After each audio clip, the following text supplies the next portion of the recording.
Hey guys, what's up? I'm Feminist to welcome to channel another episode of Marvel ধামাকা, যেখানে আমরা এমন কিছু টপিক নিয়ে আলোচনা করে থাকি যা সাধারণ মানুষরা করে না। সরি এত লেট ভিডিও আনার জন্য অনেক প্রবলেমসে ফেসেছিলাম। After all I am human. তো কাল সরস্বতী পুজো, দেখতে পাচ্ছ বাড়ির ঠাকুর এসে গেছে। কিন্তু কাল এর থেকেও একটা বড় জিনিস হয়েছে। ডেডপুল 3 এর ট্রেজার রিলিজ হয়ে গেছে, যা আজকে আমরা ব্রেক ডাউন করতে চলেছি। সো বেশি ভাট না মুখে, লেটস জাম্প টু দ্য ভিডিওর মধ্যে চাপতে পড়া যাক।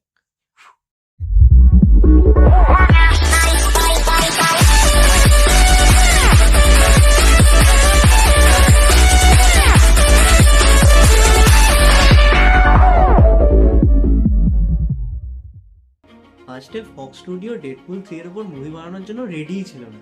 রায়ানকে একটা নিজের ভিডিও বানাতে হয়েছিল যাতে ফক্স স্টুডিও সেটা দেখার পর ডেডপুল 3 এর কথা ভাবে। আর এখন সেই ডেডপুল ক্যারেক্টারটাই মার্ভেলের জিজাস হয়ে বসে আছে। সো ট্রিজারের শুরুতেই আমরা দেখতে পাই ডেডপুল তার ফ্যামিলির লোকজনদের নিয়ে নিজের বার্থডে সেলিব্রেট করছে। কারণ আমরা আগের সিনেমা থেকে জানতে পাই যে ডেডপুল টাইমের পেছনে গিয়ে সবাইকে বাঁচিয়ে নিয়েছে। এবার টাইমের পেছনে গেলে তো তারা আসবেই। Yes, ladies and gentlemen, I'm talking about the TVA. ডেডপুলের বার্থডে সেলিব্রেট করার সময় টিভি এসে ডেডপুলের দরজা নক করে।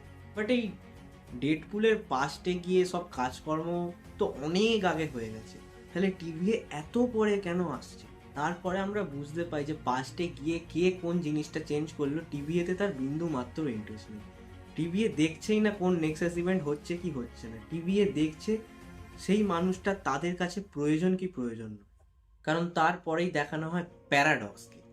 এবার বন্ধুরা, টিভি কমিক্স অনুযায়ী প্যারাডক্স নান আদার দ্যান মোভিয়াস ফিউচার।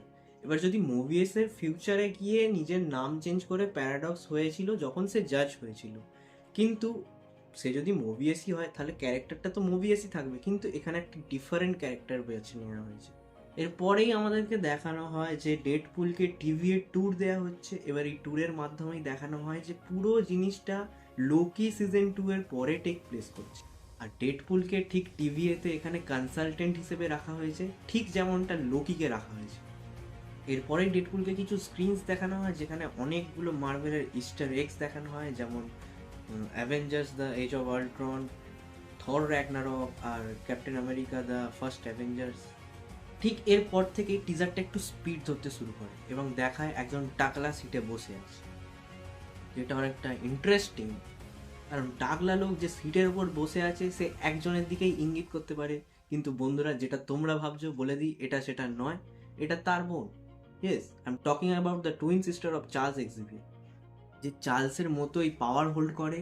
আর লোগানে তাকে যতটা ডেঞ্জার দেখানো হয়েছিল, এখানে আরও তার থেকে ডেঞ্জার হবে। আর যেটা আমার মনে হয় এই সিনেমার মেন ভিলেন এই প্লেকো। পরের সিনে দেখায় যে ডেডপুল একটা গুহাতে পড়ে আছে, আর সেখানে বড় বড় ডাইনোসর টাইপের দাঁত পড়ে আছে। মার্ভেলের মধ্যে ডাইনোসর বলতে একটা জায়গার দিকে ইশারা করে, যেটা হচ্ছে স্যাভেজ ল্যান্ড। একটা পারফেক্ট মুভি স্যাভেজ ল্যান্ডকে ইন্ট্রোডিউস করার জন্য। কমিক্সে কাজার নামের একটা সুপার হিরো ছিল যে এই স্যাভেজ ল্যান্ডে এক্সিস্ট করতো, আর তাকে মেবি এই সিনেমায় ইনক্লুড করবে না, যা স্যাভেজ ল্যান্ডেরই কিছু জায়গা হয়তো দেখাবে যেখানে ডেডপুল নিজেকে সার্ভাইভ করার চেষ্টা করবে।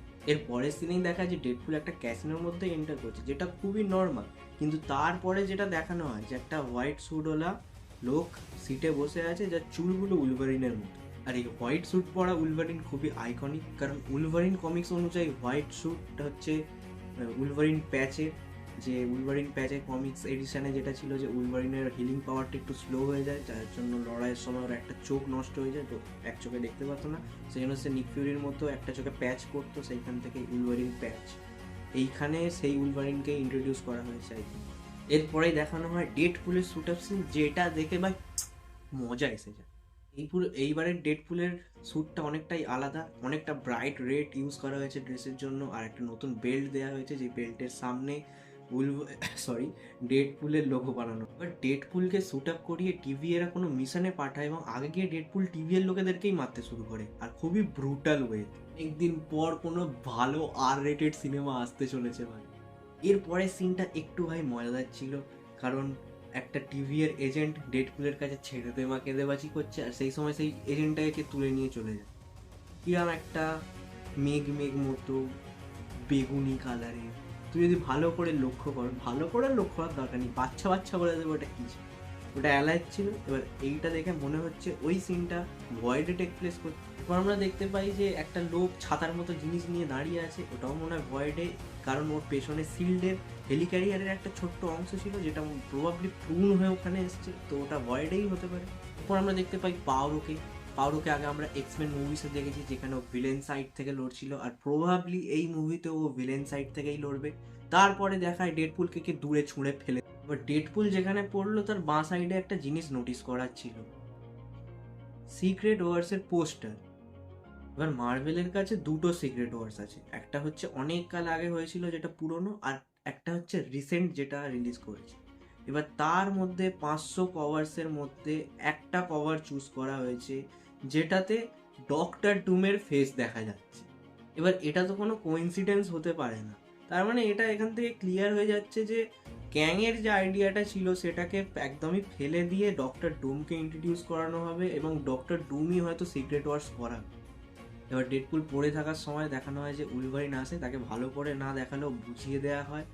উলভি নিজের যখন ক্লটা বার করে স্লিক একটা আওয়াজ হয় এবং মুভির নাম এসে টিজার শেষ হয়েছে। আশা করি মুভির নামের মতো জঘন্য হবে না। মুভিটা খুবই হাইপ উঠে, অনেক মানুষ অনেক দিন ধরে মুভিটার জন্য ওয়েট করছে, আর গল্পটাও এমনভাবেই লেখা হয়েছে মুভিটা হয়তো মারাত্মকই হতে চলেছে। আর কিছুই না, ওয়েট করে আছি আরও R-rated মার্ভেল আর ডিসনি জোকসের জন্য। এবার মুভি রিলিজ করলে একবারে মুভি রিভিউ করা হবে, ততক্ষণের জন্য বাই। দেখো পরশু আমার পরীক্ষা, দেখো বাঁচিয়ে নি, আমি পাস করতে পারবো না, পাসটা অন্তত করিয়ে দিও প্লিজ।